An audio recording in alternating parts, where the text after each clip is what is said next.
Stepdad demands rent after I turn 18, he doesn't know I own the house, so here's what happened. Growing up in a small town like ours had its perks, but it also had its fair share of challenges. My name's Jessica, but most people just call me Jess. For as long as I can remember, it's always been me, Mom, and a constant parade of father figures who never quite made the cut. Then Tom came into our lives when I was about 10 years old. I was still just a kid, so I didn't really understand the significance of it all. To me, he was just another guy Mom brought home. But Tom was different. He stuck around. At first, I thought it was because he loved Mom, and maybe he did in his own way, but as I got older, I started to see things for what they really were. Tom was a charmer, but underneath that smooth exterior was a man who liked control, a man who needed it. In the beginning, I thought he was cool.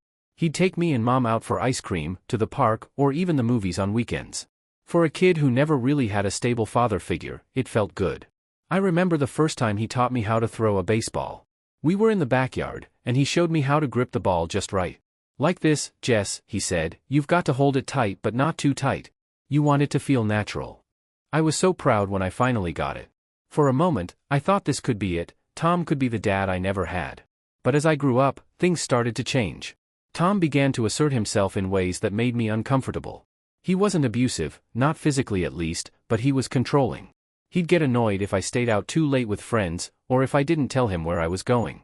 Mom always said he was just trying to look out for me, but it felt more like he was trying to control me. Still, I didn't say anything. I didn't want to cause trouble for Mom. Then came my 18th birthday. It was supposed to be a milestone, a day where I felt free and excited about the future. Instead, it was the day Tom decided to show his true colors. The morning after my birthday party, I woke up to find Tom waiting for me in the kitchen. He was sitting at the table with a cup of coffee, but there was something different about him. He wasn't smiling, and his usual warm demeanor was replaced by something colder, more calculating. "Morning, Jess," he said, not looking up from his coffee. "Morning," I replied cautiously, sensing that something was off. I grabbed a bowl from the cupboard and poured myself some cereal. Tom cleared his throat, and I looked up to see him watching me. "Now that you're 18, I think it's time we had a little chat." I felt my stomach knot up. I didn't know where this was going, but I had a bad feeling about it. "About what?" I asked, trying to keep my voice steady. He leaned back in his chair, crossing his arms over his chest. "Well, you're an adult now, Jess. You've got responsibilities. You can't expect to live here for free forever." I blinked, not sure I'd heard him right. "What do you mean?" "I mean it's time for you to start paying rent," he said, his tone matter-of-fact. "You're an adult now, and adults pay their own way." I just stared at him, the spoon halfway to my mouth. "You want me to pay rent?" "That's right," he said, nodding as if it were the most reasonable thing in the world. "It's time you started contributing." My mind was racing. I couldn't believe what I was hearing. This was my home. I'd lived here my whole life, and now Tom wanted me to pay rent? It felt like a betrayal, like he was trying to push me out. "I don't have that kind of money," I stammered. I worked part-time at a diner after school, but it barely covered gas and a few other expenses. "Well, you better start saving," Tom said, his voice firm. "Because rent's due on the 1st of next month." I didn't know what to say. I felt like the ground had been ripped out from under me. I could see the smirk on Tom's face, like he was enjoying watching me squirm. But what Tom didn't know, what he could never have guessed, was that I had a secret of my own. A few months before my 18th birthday, Mom had sat me down for a serious talk. I thought she was going to tell me something about college or my future, but what she told me was something I never expected. We were sitting in the living room, the afternoon sun streaming in through the windows. Mom looked nervous, which wasn't like her. She was usually so strong, so unflappable. "Jess," she began, her voice soft, "there's something I need to tell you. Something I should have told you a long time ago." I felt a flutter of anxiety in my chest. "What is it, Mom?" She took a deep breath, as if she was steeling herself for what she was about to say. "It's about the house. You know your dad passed away when you were little, right?" I nodded, though I didn't really remember him. "He died when I was 3, and all I had were a few faded memories and some old photos." "Well," she continued, "when your dad passed away, he left the house to you in his will." I blinked, not sure I'd heard her right. "To me?" "Yes, to you," Mom confirmed, her eyes searching mine for a reaction. "Your dad loved you so much, Jess. He wanted to make sure you were taken care of, no matter what happened." I was stunned. I had always assumed that the house belonged to Mom, but now she was telling me that it was mine? I didn't know what to say. "I didn't tell you before because you were too young to understand," Mom explained. "And when I married Tom, I thought it was better to keep it quiet. I didn't want him to feel like he was just living in your house, you know? I nodded slowly, trying to process what she was saying. Does Tom know? Mom shook her head. No, and I'd like to keep it that way. He's a good man, Jess, but he has his faults. I'm afraid if he knew, he might try to take control of everything. I understood what she meant. Tom liked to be in charge, and if he found out the house wasn't his, he might try to get his hands on it. I promised Mom I wouldn't say a word, and we left it at that. But now, sitting at the kitchen table with Tom demanding rent, I realized I had a lot more power than I thought. He had no idea that the house was legally mine. He thought he could bully me into paying rent, but he was in for a big surprise. Still, I wasn't sure what to do. I didn't want to start a fight, and I knew Mom would be caught in the middle. So I decided to play along, at least for now. I figured I could bide my time and wait for the right moment to drop the bombshell. For the next few weeks, I started saving every penny I could. I worked extra shifts at the diner, cut back on spending, and even sold a few things I didn't need anymore. Tom kept reminding me about the rent, and every time he did, I had to bite my tongue to keep from blurting out the truth.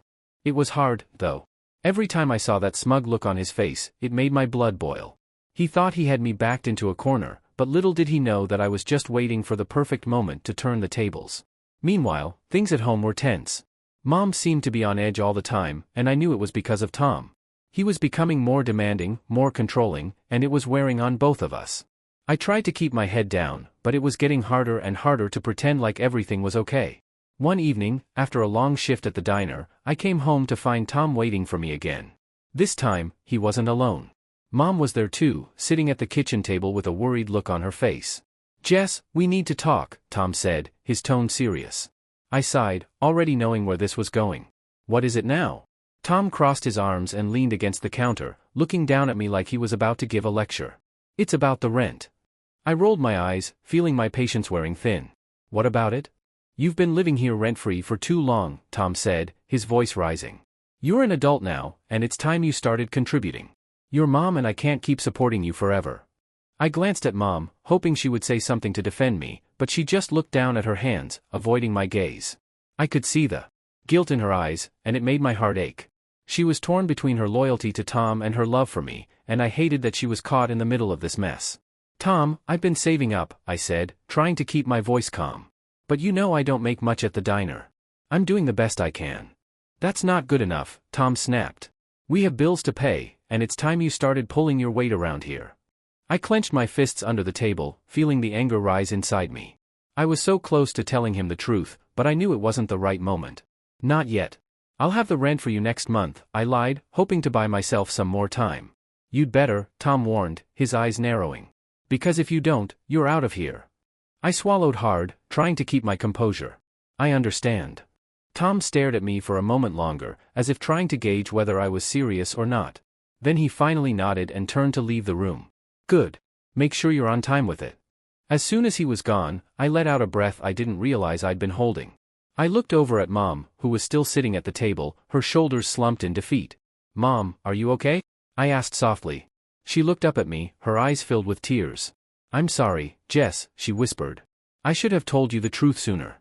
I never wanted it to come to this. I reached out and took her hand, squeezing it gently. It's not your fault, Mom. We'll get through this, I promise. She nodded, but I could see the doubt in her eyes.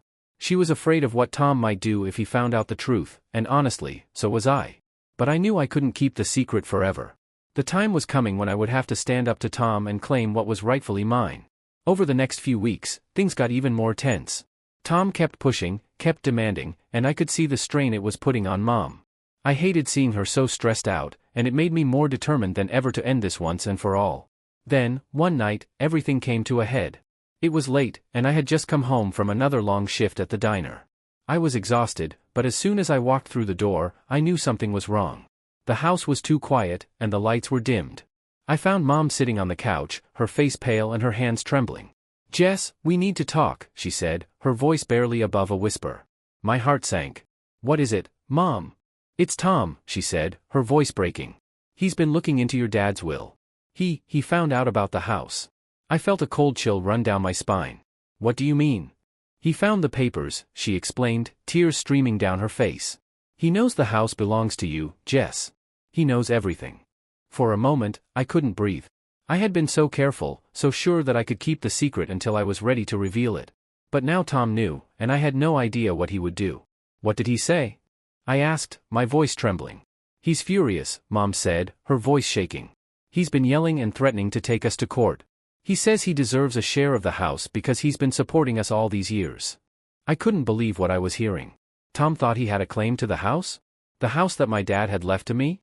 It was absurd, but I knew Tom well enough to know that he wouldn't let this go easily. Where is he now? I asked, trying to keep my voice steady. He left, Mom said, wiping her tears. He said he was going to see a lawyer first thing in the morning. I felt a surge of anger and fear. Tom was really going to try to take me to court over this? I couldn't let that happen. I couldn't let him bully us any longer. I'm going to fight him, I said, determination hardening my voice. I'm not going to let him take what's mine. Mom looked at me, her eyes filled with a mixture of fear and hope. Are you sure, Jess? This could get ugly. I'm sure, I said firmly. He's pushed us around for long enough. It's time he learned that he can't always get his way. The next morning, I did exactly what I said I would. I found a lawyer, one who specialized in family law, and we started preparing for a legal battle. It was intimidating and overwhelming, but I knew I had no other choice. Tom was determined to take me to court, and I had to be ready to defend myself. The weeks leading up to the court date were some of the most stressful of my life. Tom was relentless, sending threats through his lawyer and trying to intimidate us into giving up. But I held my ground, refusing to back down. I knew I was in the right, and I wasn't going to let him scare me. Finally, the day of the court hearing arrived. I remember standing outside the courthouse, my heart pounding in my chest. Mom was by my side, holding my hand, and she tried to reassure me, but I could see the worry in her eyes. Are you ready? She asked, her voice trembling slightly. I nodded, even though I wasn't sure if I was. But I knew I had to be. I couldn't let Tom win. The courtroom was cold and intimidating, with its high ceilings and rows of wooden benches. I felt so small and out of place, but I tried to keep my head up as we walked in.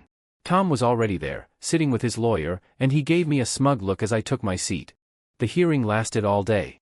Tom's lawyer tried to argue that he was entitled to a share of the house because he had been a father figure to me and had helped support our family. He painted a picture of Tom as a loving stepfather who had done everything for me, but I knew the truth. My lawyer was relentless, countering every argument with facts and evidence.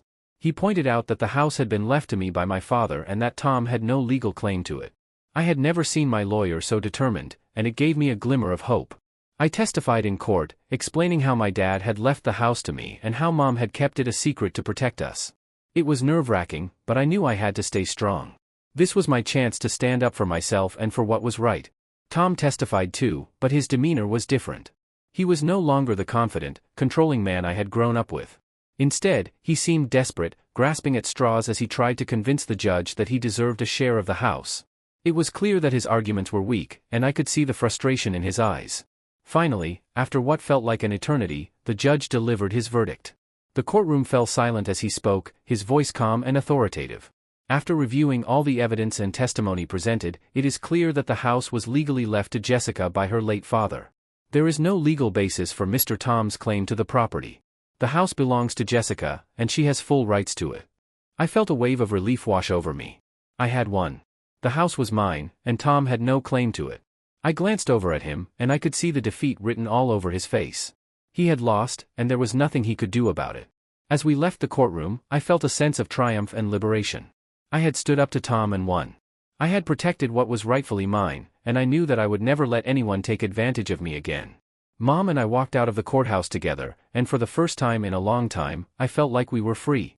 Free from Tom's control, free from his demands, and free to live our lives on our own terms. We went home that day, and the house felt different.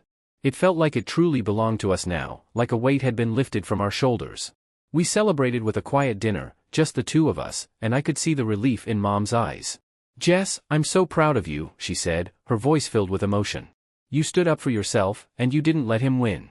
I smiled, feeling a warmth in my chest. "I couldn't have done it without you, Mom.